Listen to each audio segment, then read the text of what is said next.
poor old James Clayton. That's how not. You should do your research, James. Just don't go in there with vague accusations, because Elon Musk, as we saw then, wasn't having any of that. So what James Clayton said was, since you bought Twitter, it's been full of hate. My feed's much more full of hate.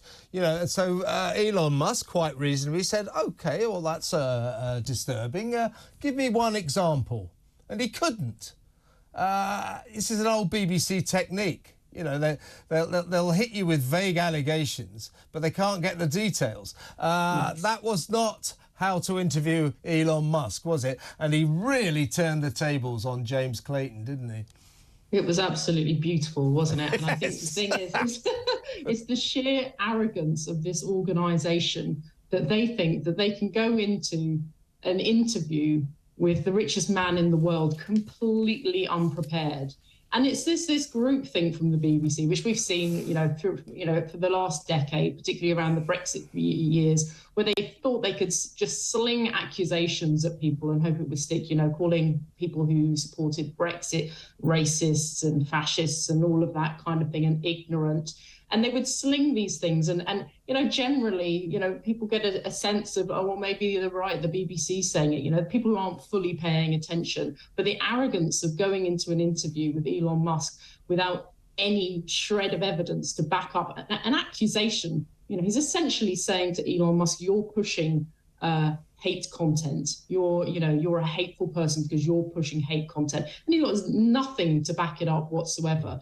And that's what the British people are seeing all the time from the BBC. This sort of this background hum of, the British people are hateful. We're all pushing these negative views, and it's just simply untrue. And the BBC needs to stop this, relentless churn of negative information about the people who are being forced to pay for it.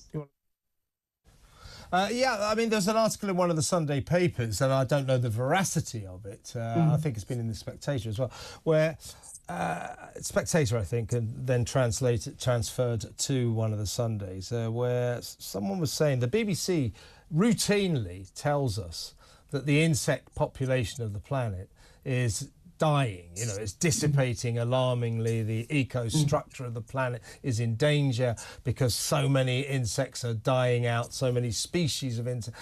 And apparently, according to this article, according to this journalist, there's no evidence for it. They just sort of put it out there.